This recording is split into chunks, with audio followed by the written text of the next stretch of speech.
teacher, and it's your first day on the job. You have lessons planned, papers copied, and the schedule memorized. The students come in, and you begin the day. Then, all of a sudden, one student comes in late, another tries to trip him, a girl in the back is passing notes, a boy on the left is eating his lunch, one kid is jabbing at another kid's back, and 2 students are asleep. What do you think? What do you do? How do you deal with all of these behavior problems? Well, with a well-planned discipline technique. Webster's dictionary defines discipline as training that corrects, molds, or perfects the mental faculties or moral character. The problem now is to determine which discipline technique to use. What? You do not know of any specific discipline techniques?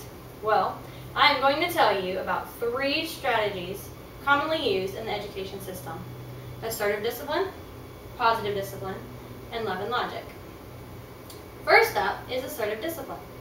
This is a structured, systematic approach designed to assist educators in running an organized, teacher-in-charge classroom environment that includes a maximum of 5 consequences for misbehavior. According to McIntyre, a teacher who gives workshops, writes books, and has a website all devoted to behavior management systems. Assertive discipline is the most widely used behavior management system in the world.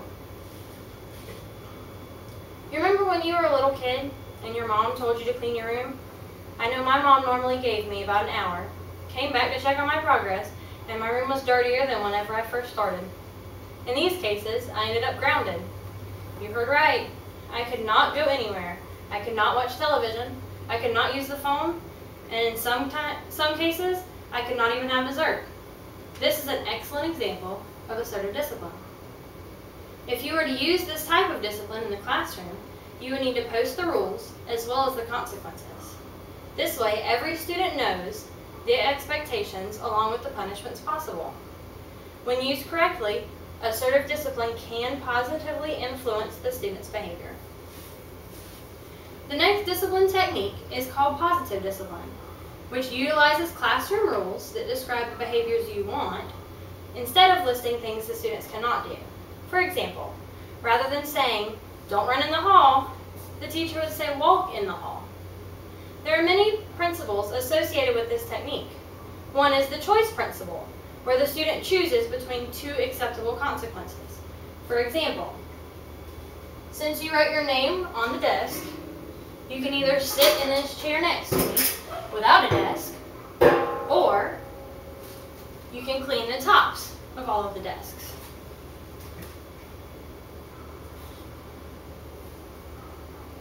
Either way, the student has an acceptable choice that they get to make.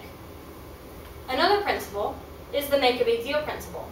Instead of calling Johnny out on his negative behavior, you would compliment Emma on her positive behavior. This encourages Johnny to self-correct. Positive discipline can be used in many ways in the classroom. My favorite is the penny jar method. Each of your students has a baby food jar with their name or number on it, and it starts out on a shelf. They all start on the same level. If they misbehave, it moves down shelves. And if they have something that's extra special, if they help out a kid, if it's good behavior, they can move up shelves. And at the end of the day, they get pennies paid in their jar based on what shelf they're at. The bottom shelf gets nothing, and the top shelf gets 4, and everywhere in between. Then at the end of the week, they can use the pennies they earned to buy stuff from a school store, like pencils, stickers, and other things that kids enjoy. Finally, we come to love and logic. This technique is based on the misbehavior cycle.